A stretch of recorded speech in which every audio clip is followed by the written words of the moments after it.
you're looking for a traditional ethnic experience, in other words, if you're the type of person who'll climb to the top of the Andes to hear Peruvian flute players wearing alpaca ponchos, or if attending an Irish clogging performance is your idea of fun, then have I got a place for you. Lusik Aguletsi was born Lusik Haratunian on May 31st, 1946, in the village of Aguletsi in Nakhichevan, a historically Armenian region that Stalin gifted to Azerbaijan. One would think specifically for the purpose of fomenting trouble between the two Soviet republics. Aguletsi's family survived the 1919 massacre in Aguletsi at the hands of the Azerbaijanis. In fact, Lusik's experience growing up in Aguletsi was the inspiration for an eponymous character in the 2012 novel Stone Dreams by the Azerbaijani author Akrim Aylisli. And to this day, the 87-year-old Aylisli remains under house arrest. In the novel, Lusik's character recalls how her grandmother taught their Azerbaijani neighbors Armenian needlepoint techniques. In fact, the Haratunians are the last Armenian family to have lived in Aguletsi before they moved to Yerevan in 1953. But Aguletsi was undeterred by the events she witnessed as a child. She graduated from the renowned Terlemezian Art College in Yerevan and was inducted into the Artists Union of Armenia in 1974, while she was still in her 20s. She was a fascinating woman who single-handedly saved and then recorded much of the culture of her native Nakhichevan. You see, Aguletsi was first and foremost a talented painter whose colorful portraits range in style from folkloric to primitive and cubist, though they all bear her own distinctive artistic signature. All are unmistakably Aguletsi. It was the 1990s, a time of earthquake, blockade, and war, and people were just trying to survive. People started selling everything they owned, even the items dearest to them. The Aguletsi House Museum houses a vast collection of books, pottery, recipes, and clothing that the artist amassed during her lifetime. Clocks, tea sets, looms, assorted jewelry, and hard-to-find Karagöz shadow puppets. What isn't here, one wants to ask? It's like an entire lost world, recreated.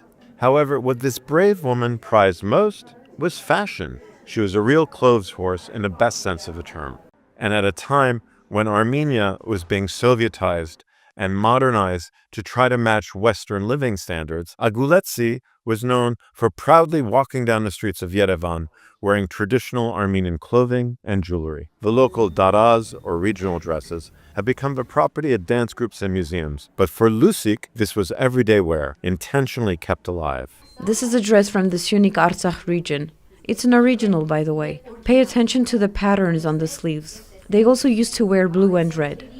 All the jewelry in Sirusho's Pregomesh music video comes from the museum, and Sirusho's jewelry collection is also based on this traditional jewelry.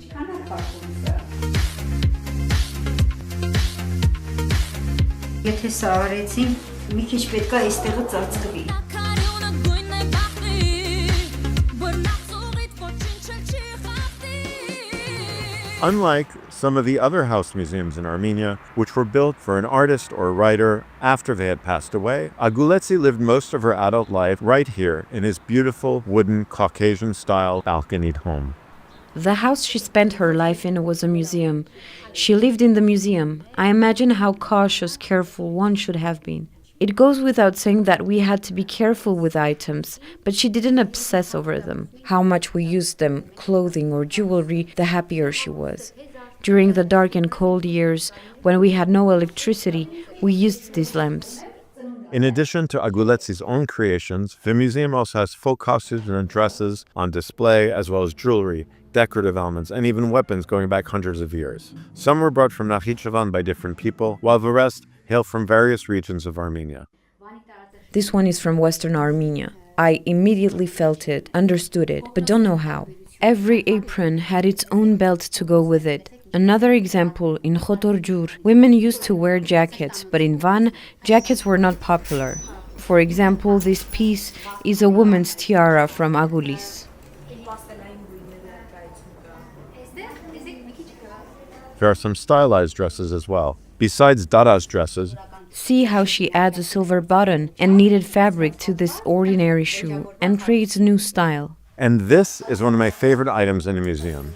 It's called an Aguletsi puppet. It symbolizes abstinence during the festival of Lent. It looks exactly like a scraggly old man who you might meet walking down a village road somewhere in Armenia. It's made from a whole onion with 7 colorful feathers attached to its legs and stones that hang from its arms. In traditional villages, the Aguletsi was pelted with stones like a piñata of sorts, and its 7 feathers were removed during the 7 weeks of Lent. The Aguletsi should look severe, thin, and emaciated. It holds spiritual mystery to be able to practice abstinence, not just from food, but your soul needs to be satisfied, not just by fasting, but also by not speaking too much. The soul must be pure. You're not just cleansing vessels, but also your spiritual world. From time to time, the artist used to visit Aguletsi, where she witnessed cultural appropriation and different items of Armenian origin slowly disappearing. All told, during her lifetime, she managed to save more than 1,000 precious objects. This matters because Azerbaijan made certain to destroy every trace of Armenian life in Nakhichevan, including tens of thousands of centuries-old Khachkar headstones. In face of this destruction, household items had no chance. So if you want to immerse yourself in the everyday life and customs of a different age, come visit the Aguletsi House Museum.